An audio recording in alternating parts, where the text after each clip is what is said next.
I've got like 50% of people that watch me that think that I'm like this really serious Bible guy, and then I've got like percent of people that think I'm just like some like crazy madman. And it just depends on what you take the time to watch, I guess. Oh, it just depends on the occasion mostly. So I mean, I've said some crazy shit. Well, that's the main thing about it. Is most people just don't care, but it's like 8 people watch me or whatever. But it's like I don't know. I don't have a problem with being held responsible for everything I said, but it was fun saying it, you know. Yeah. Oh, Slapweasel. I just assume if he does that, he's a tantric masturbator, which is where you just don't come, because he's always got that intensity about him, like it's just about to happen. You know what I mean? That like the first time me and him really talked deeply, it was because he was calling me a faggot and I was calling him a gay top. So, in fact, I have this video called "Gays" where I explain in detail why because I was like, people won't believe me that he's gay, but the thing is there's gay tops, and that's the thing, is he only ever pitches. That's why. So, yeah, it was a good video. Yeah, if you want to watch, it's so funny you think I'm this serious Bible guy. If you want to watch that video, "Gays," I think it's still one of my most popular. My wife's doing okay. She's had some trouble. We had a miscarriage and all kinds of crazy. It's weird, man, because it's like it wasn't like, I don't know if I should like share it, but it wasn't like far along or anything. And it's like I was thinking about it today, and I was like, you know, my son or daughter was flushed down the toilet, and I was like trying to convince myself to like feel grief, and there was like one flash of it, but I don't know, I couldn't feel it. But peace between all of like, there is no peace. Like right now, I'm trying to take down. I took. Well, I don't know if you guys saw my video about that, my blasphemy video, but I didn't really take down Lobster. I was trying to think about how to destroy him inside. Yeah. But unfortunately, he doesn't leave many vulnerabilities open to me. He's a crustacean. You know what I mean? I might have to leave here in a few minutes. But if there's anything you guys would want to talk about before I go, that's like a good idea to like cover while you've got me, and then maybe if I notice it's happening again, I can kind of arrange it better. My wife can. She gets like she sniffs wine and like just buzzed, and it's over. Yeah, it's a lot of women like that. I'm 6 foot tall, Swedish and Irish, so it's like I can like drink straight whiskey and not feel it, and just it's really expensive actually. What do you guys want to talk about? You want to talk about the drama? Because I've been working on that all day. I'm trying to get this one guy just like wiped off of YouTube because he's such a piece of shit.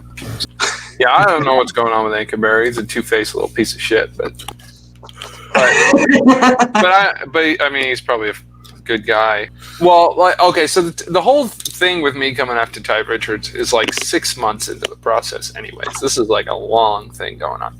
But with Anchor Bear, it was like right after I became like obviously right, and he was like, and it was right before Owen started talking about it, and so he was like, or it was like there was this like one day. It was like day by day for a while, and there was one day where Owen was like talking shit about Ty Richards, but not talking shit about me yet. And Anchor Bear was like sent a message to my wife on Instagram, because I'm not on Instagram, and was like, "Hey, you know, something to the effect of, you know, Nate was right or whatever, and blah blah blah. And just want to say you guys are cool now." And my wife's like, "Hey, I got a message from Anchor Bear," because she shows it to me if it's like, you know, this is a man's conversation that for some reason I'm in the middle of because they can't get a hold of you. I said, okay, well, let me take, or actually, I think she was asleep at the time, and it might have just popped up on my phone because I get notifications from her. And so I responded to him, and I was like, yeah, so, you know, I was like, yeah, I was right. Not a big deal. So I did I said, it's not a big deal, whatever. At least you're not being a little bitch like some people who just won't talk to me. Of course, she talked to my wife, and I didn't point that out. I was like, I did kind of wish somebody would make a song like just making fun of Ty Richards though. And then he was like, he got this like really like uppity attitude where he was like, hey, listen, just drop it. He's like, hey, listen, just drop it and let it go, okay? And I was like, I don't remember telling you could tell me what to do. That's cool, man. Whatever. I didn't say you should make the song. And I was like, cool. But I think it like made him sting a little bit because he's like, I'm still in a position above you. Fuck you. We're not even like a hierarchy right now. And so the next day when Owen was like demanding an apology or something, Anchor Bear again blocked my wife and blocked everybody and just wouldn't talk to us and then tried to turn some of our friends against us. So I'm pretty sure Anchor Bear, he's like one of my top 3 that could have lied to Owen because somebody lied to Owen and told him that I called a 9-year-old girl a whore. I never said that. Really? Yeah. Overbear. How do you know? What did he say? What did he say exactly? He said Nate called. I mean, I'm going to sing along Bear's husband to most people. Yeah, it's safer not to know who I am anyways. I'm a pretty high stakes guy.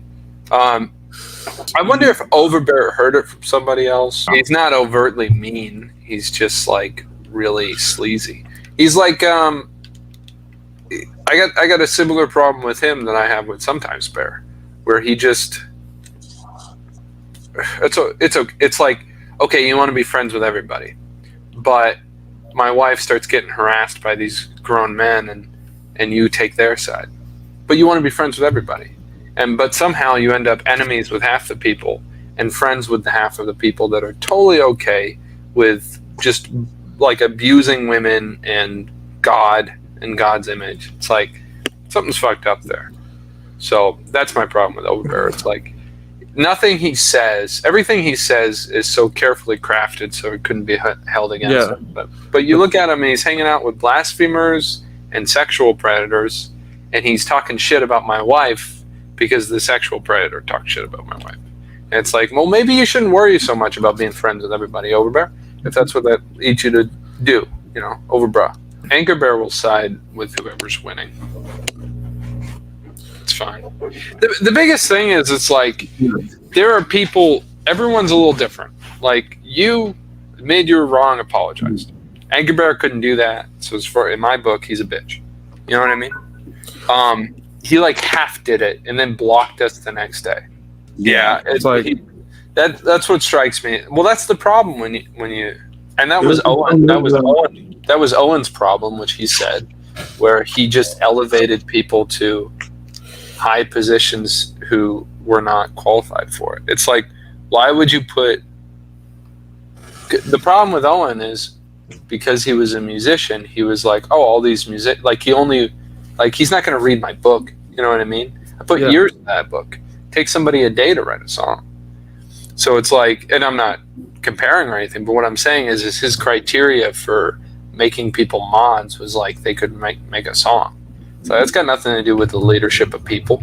And so you get somebody like me who just starts tearing people down because they're leading us astray, or bullying or whatever.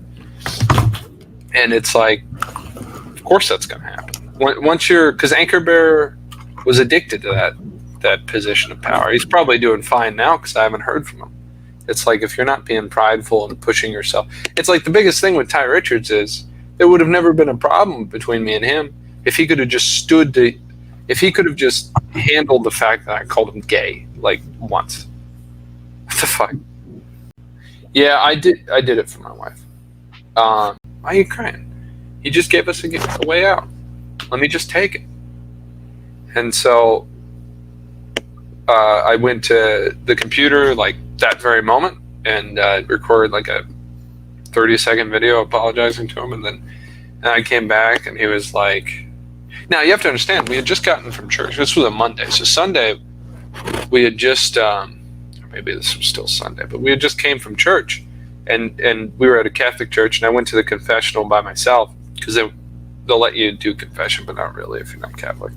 And I confessed to God, because once I realized some of the crimes that I believe Ty is capable of, and you can watch my streams and you'll get the picture. Once I realized that Ty was guilty of something that he was trying to hide, because I was like, why would he call me a pedophile? That's such a dumb move strategically. And I realized it's because he wanted to do it before anyone called him a pedophile. I'm not calling him a pedophile. I got no proof of that. But it hit me that allegedly could happen. And I just realized that there was a wrath of God that was coming. And I talked about it for 3 days on streams. I didn't talk about Ty. I talked about the wrath of God that was coming because of the crimes involved. And so everybody should pick a side quickly, because you will suffer based off of what you do. And I evaluated myself for what could have been any sin I had that put me at risk. And in the confessional, I specifically asked God to take my pride away, because I figured that would be my biggest weakness. And so either later that day or the next day, Owen does that. And so part of me was like, well, here's the answer from God. Give up your pride. And so I came back from recording the fucking apology video just to hear Owen say, I think someone told him, like, hey, Nate just recorded a video. And Owen's like, no, I don't want that. I want a handwritten letter. It's like, God, give me a fucking break, buddy. Are you kidding me? Anyway, so I wrote the letter and I mailed it.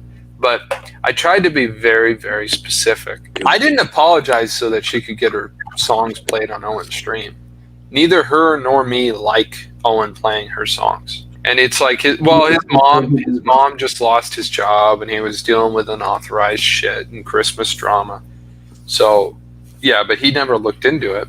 But yeah, even the people who look into it have a hard time understanding what was going on. But I emailed him directly. And, it was crazy, man. So Owen is famous for calling out pedophiles. Okay? Let's say you had somebody who one time, okay, if someone is in like the rock scene very seriously, they're probably going to do some hardcore drugs. There are some hardcore drugs that like literally, and you guys probably know this, that separate you from your body so that you almost had no control over what actions you take. So let's say somebody, as they were leaving the rock scene and going into being a Christian, use some of these drugs while they had a daughter in their home. Which what I believe is, and I'm talking like mushrooms, for instance, they don't separate you from your body. They just change what you see. But there are drugs like mescaline and shit that pull your soul out of your body. And one thing that can happen when that happens is a demon or demons can come into your body and control you. And that's recorded in the Bible. And not connected to drugs, but it's recorded in the Bible that demons come into people's bodies. And so let's say somebody under the influence of drugs committed a crime against their own daughter, and then totally, because of that, realized how terrible it was, like we all would, and totally turned their life around and totally started becoming the hallmark of a father. You know, so many kids, everyone holds him up like he needs everybody to tell him, you're a great father. And then is just making up for it his whole life, and even gets himself insinuated with somebody who specifically is against pedophiles. Well, the only thing that would threaten somebody like that is if anybody felt free to criticize that person. So they gotta have like a protection spell about them. So if anybody says anything about that person, you just burn the whole field trying to get rid of the person who's willing to talk shit about you. Because you get yourself into a position of power where no one can criticize you. And that's what Ty had done, was get himself into a position of power. And then he called me a pedophile. It's like, that doesn't make any sense. Why would you understand that as soon as you call someone a pedophile, in amongst the bears, there's hundreds of people, probably thousands, of men with guns, who in their hearts now, it would be okay for them to kill you as soon as you call someone a pedophile. So you shouldn't do it lightly. And he just did it. He's just randomly, I don't have any kids around me ever. I just got married. I'm not like I don't fit the criteria of a pedophile at all. And he's like, Nathaniel needs a millstone for his neck. God, God have mercy on his pedo soul. That's what he said about me. And me and my wife were sitting at dinner after church looking at that. And I was like, why would he do that? That's the dumbest. You just raised the stakes. One of us is going down now. There's no way out now. Poppa J, well, he wants to be black. That's his problem. So he's like, what kind of white guy wants to be black? So he's like trying to hold a grudge. He doesn't even know how to do it right. Yeah, the way a black guy would. Like, you talk shit about a black guy's shoes, he'll shoot you dead. Poppa J doesn't know how to do it properly. It's because he wants to be black, but he's not. Yeah. He was on the wrong side. Because the thing about it is, I came from out of nowhere. Nobody knew who I was. And I started talking shit about Sometimes Bear. Semper the loaded. Semper Bear. Yeah. Semper Fi Bear. Yes. I call him Sometimes Bear. And, yeah, way to go, Slapweasel. I appreciate that. So, yeah, Sometimes Bear, I just came out of nowhere and started attacking him. And Sometimes Bear was a guy who, for anybody who has, like, moderate to low discernment, has done everything right. Like, you have to have been watching that guy for a few months and really known some things behind the scenes to know what was wrong with him. So there was very little public justification for why this guy no one had heard of would start attacking Sometimes Bear from out of nowhere. And so for anybody who's like against me for doing that, and while I was going against Semper Bear, I specifically told my friends, don't get involved. And anybody who attacked me, I was like, I understand why you're attacking me. Don't even worry about it. But that then tracked to Ty and tracked to all of these other people that were all connected. Now I'm taking down the guy who bragged about getting Owen's mother fired and called her a whore. I have a screenshot of him having a video titled, I got Owen's whore mother fired. Yes, screenshot of that. And so I'm trying to take him off of YouTube because he's pissing me off. And one thing, okay, so like 6 months ago when me and my wife were privately courting, no one knew about it. She was, before we were engaged or married or anything like that, she was, she got a message on Instagram asking her for nudes. It was a joke. And I said, and she asked me what she should do about it. And I said, you should privately let Mike Malone and Owen Benjamin know, because they were the two people mentioned in that. Because even though it's a joke, that's a sexual thing. And so every time something like that happens, you should take it seriously, if only to set the tone that you don't do that. And but she wanted to do it publicly. She wanted to show it and do it publicly. I say, you probably shouldn't do that. You should do it privately. She did it publicly, and what that had the effect of was exposing certain people. Cutler talked shit to her, and Ty talked shit to her. And at the time, I said, don't worry about Ty. He's nothing. Let's just focus on Cutler. But basically, Cutler and Ty and Lobster started just mocking her all over Instagram and making all kinds of memes. And I burned the fucking soil getting them to stop. And then they kept calling me White Nate, which doesn't really communicate well. It's like, goes to show how ineffective they are at nicknaming people. It's like, what, because his skin is white? Like, because they spelled it Knate, but they were supposed to be White Knight. The whole White Knight thing is bullshit. I've always thought it was bullshit. So my response was, I put out a video called Hero. Actually, my wife cut it up and do another video called Hero. She did a great job. Where I described what a knight is and why it's important. It's not bad to be a white knight. It's such a dumb thing. White knight is like, people use it to denigrate people who like defend all women, but it's like, the spell is that they get you to not defend your women. You defend your women. You know what I mean? And you also defend strange women in certain situations, but you mostly just defend your women in your community. It's not like the social justice warrior is like, yeah, I defend this woman so she'll let me fuck her. It's like, me and Ani were courting. We were in an active Christian relationship, She was a part of my community. Fuck you. I'll burn you. I'll burn your whole fucking family if you come after her. And I've done that for women who are just friends of mine who, like Tourette's Bear, who's not even, I'm helping, she's getting married to somebody. I couldn't be more excited about it. Like, I got no interest in Tourette's Bear. She's a member of my community. So I will burn anybody that comes after her. And I have. Oh, well, I'm just saying, I've lived in the ghetto before. I grew up in the ghetto. I've got friends in every major urban zone who are not afraid to go to prison. What's the problem with that? I'm a young, impressionable white kid who just happens to be friends with some very intimidating black men. Because I've never been afraid to be like, fuck, I'm so glad I'm white. No, I've got resources. I meet people wherever they want to go. I've had to really, because one of the things, as I'm taking down this one guy, making sure he gets off of YouTube, one of the things one of the things they make fun of me for is they're like, you only do shit on the internet. It's like, well, that's because that's where you want to meet me. You show up at my house, it'll be different. If you make it physical, it'll be different. This guy's sin is he kept trying to intimidate me because he knew my home address because of business filings with the publishing company. It's not hard to find my home address. It's like, so he kept making videos and he made accounts with the town I live in or something. It'd be called, Small Town USA, and it would be the name of my town. And he would mention a restaurant down the street from me. It's like, buddy, if you want to take it to that level, I can take it to that level. Trust me. They act like demons. When I realized that, now I'm like a biblical guy.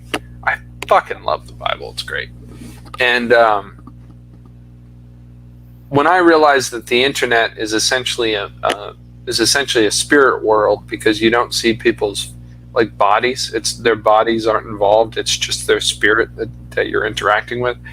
So if you treat people that you meet on the internet like their spirits, it goes better for you. And as a Christian, if you know the Bible very well, there are certain rules for how to deal with spirits versus how to deal with men and women. It's different. If you're meeting a disembodied person, it's a spirit. So on the internet, you treat them like spirits. Yeah, because generally in the New Testament, if you deal with a spirit, you find out if they will say Christ is Lord. And if they will say that, it's a good spirit. If they won't say that, it's a bad spirit. Yeah. Bad spirits you generally rebuke and drive away from you. Good spirits you don't do that. I mean, good spirits will do whatever good spirits do. Yeah, somebody comes after you, they'll either reveal themselves or apologize or whatever. Not a big deal. Yeah, I don't pick as many fights as people think I pick. I literally ruminate on something for 6 months before I decide to burn somebody and their whole family. But it's because they don't know that I'm watching them. I'm watching a lot of people right now that have no idea. But if I had to burn the whole fields and take someone down, it's the main thing to understand about me is, and I've proven this over time, many situations, is if I'm coming after you, there's one specific reason. And I don't have the energy to keep coming after you if that one reason goes away. So the best response always is to talk to me and figure out what that reason is, and then as soon as possible, cease and desist. Because most of the people I meet that grow up Catholic, they're like, yeah, I grew up Catholic, where we learned that, world peace is where it's at, man. World peace is literally the Antichrist. They do this thing in Catholic churches. I'm so glad, because me and my priest are we're really good friends. Sign of peace is where you all shake your hands and then just talk about how gay you are, peace be with you. Peace be with you. And it's so fucking dumb. It's literally what the Antichrist is all about. There is no peace. Cursed are those who say peace when there is no peace. That's what Jesus said. And I know the Bible says not to judge or whatever. Talking to my priest, and I was like, yeah, so I just went through a really hard time. I just got married. We had a miscarriage. Shit's been tough. trying to keep my wife happy and everything. And of course, you know, women just, it's been really tough, you know, trying to make this new job. Shouldn't be happy all the time, apparently. And unlike men who will just like pretend to be happy. And work, trying to like make enough money, you know, trying to make the publishing company work, fighting off pedophiles and demons and shit. And I was like, so I really feel like, you know, a time of blessing is coming. And then the priest's like, that's funny, because it's fucking Lent. Lent's the next thing coming up. So just like really think about how you're going to punish yourself and take away all comfort and live in your dark hole with no food or bedding. So, but then a different priest came in and he was like, you should have joy in the suffering. And I was like, oh, really? And then I remembered how much joy I had taking down Ty and sometimes Bear. I was like, I should really attack somebody then. And so now I'm in a battle with somebody. I couldn't be happy about it. It's great. Like everything's hell over here, and I assume it will get better by Easter. But I'm having a lot of joy in the like being like this cold-hardened veteran walking through the desert, just destroying my enemies. Ty's got a lot to lose, you know. He's got 6 daughters, so I get it. He's been working really hard just to make sure that he is what people think of when they think of a father. He's literally, his icon was literally fucking Ned Flanders with demon eyes. It's funny. It's like Anchor Bear's icon was a wolf in sheep's clothing. It's like it was a bear head, but it looked like a wolf's head. It was in a suit. One of my friends said, "You should really take some time for yourself. You're working really hard on this publishing company." I said, "Okay, I'll just tear down a major idol of the Bears." And so I really like fighting. And Slapweasel. Yeah, it's pretty funny. I didn't expect to go after Ty or whatever. I didn't expect how serious it got, but I still liked it. Probably part of the thing was I stopped enjoying it as much as I should have. But whatever. It was all part of the journey. Still going on. Right now I'm taking on Alan. Yeah, he's a piece of shit. So he can burn in hell for all I care. His crimes are like I started copyright. Huh? He burned a Bible, I'm pretty sure. Yeah, he's sick. Yeah. It's like I started copyright striking his videos, and like his response was to like show everybody I was copyright striking his videos. And he's like, he's a false witness. He's breaking a commandment. It's like, you fucking copyrighted. What the? Like he's like, he's crazy. He's got a mental illness, and I've never been like that. I've always been a Sigma. I've always been like the old Marine saying, you know, smile and shake their hand and have a plan to kill everybody in the room. That's what my brother said. That's what he said. It's like being a Marine in the civilian world. So, not that I would ever kill anybody, allegedly. Now we're trying to move out because my wife hates this house. Can't stand it. Yeah, I'm like, I work so hard for this house with all the bedrooms, and she's like, there's mold everywhere. Just explains the difference between men and women. You know? Yeah. It's like, but there's a yard, you know. Yeah. All my enemies know my home address, so I'm not afraid to tell you what's. Man, I've faced death in my life before. It's not like these little skinny little white kids that look like they should have braces. They got meth mouth. It's like, I'm not afraid of you. The worst they can do is like send the cops to my house. I know there's. Well, I left a message with the captain of the sheriff's department today. I know a few of the deputies, but they'll just show up at my house and I'll be like, yeah, I thought this might happen, but hey, what's up, Rick? You know. So someone told you I was abusing my wife. Okay, you want to see her? She's in bed, but come see her if you want. And Rick will come look at my wife and he'll be like, this is bullshit. I say, yeah, could you open an investigation on that fucker? Appreciate it. You know, he's like making videos like, look at me, I'm driving through North Carolina, this town you live in, and fucking the town's called Stony Point, And I'm like, everyone knows it anyways. And I'm like, dude, I know where you got that video. You're in California. It takes you long. Trust me, I would know if you were coming. I know how to handle these sorts of situations. I've dealt with them before.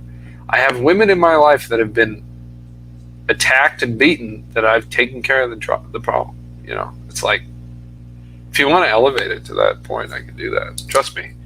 It's a more permanent solution than just getting your YouTube channel taken away. But if you want to do that, I'll do that. Trust me, I'll win any level. You don't want to fuck with somebody who's not afraid of dying. Just saying. Good piece of advice. Yeah, that's the weird thing is I made an apology to Owen, and then like all of Owen's enemies attacked him. But you know what I figured out was a lot of these people, like sometimes Bear, his family was doxxed by this Allen guy back in the day, and so his solution was to become friends with the Allen guy. And then now he's friends with the Allen guy, and so when I came up to sometimes, I'm pretty sure maybe he sicked Allen on me or something. But they're all ended up being friends. Like on Reddit, we've got it all recorded. Ty went on there like immediately afterwards and he did this little Q&A session with all of Owen's enemies, talking about how, you know, he was going to launch like a organized crime case against Owen and me.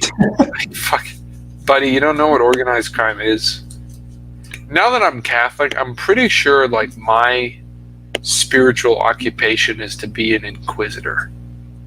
You know, like I think I'm designed to like be called in when somebody needs to be like just figured out how pure they really are. You know. Like you're going to be in a position of power, you'll probably end up running into somebody like me. You know what I mean? Who's just like, let's see, bitch. Let's see if you think you can fucking lead men. Let's see how it goes. Well, the main thing is, it's like we all have different roles, and when you grow in Christ, the more you become like Christ, the more you become different from everybody else, and so you have a certain role that you fit into. It might be multiple roles or whatever, but what I figured out is like a Sigma is pretty much just killing time until he gets the opportunity to take on Alpha. Everything else he does is just to like have some fun in the meantime, and then like every now and then it's like, okay, now you get to take on the President of the United States. Oh, great! That's what I've been waiting for. I was fucking creating a company and a publishing label and getting married and creating babies and buying land and starting a homestead and making friends and sharing the gospel just to kill time and have a good time in the meantime. Now I get to, you know, take on some big fucking alpha who's fucking up. You know what I mean? Like, because an alpha, the thing about a Sigma is he doesn't really care for leadership. He doesn't have the energy for it. So when an alpha who's all about leadership is acting like a selfish coward, there's got to be somebody whose only job is to take that person out or just test him and make him better. And then so that everyone else doesn't end up losing because the alpha that's leading them is selfish all of a sudden. There's got to be a check on it, you know? You know what I mean? A Sigma is an Omega who has spent so much time outside of the hierarchy, studying the hierarchy, that he can master the hierarchy and do anything in the hierarchy he wants to do. So, it's a very unique role. That at first I thought was bullshit, because I was like, oh, Vox just made up a role just for himself so he could call himself James Bond. But it actually ends up working out really well. So I'm on my email a lot lately dealing with the copyright strike, so just burning fields. It's great.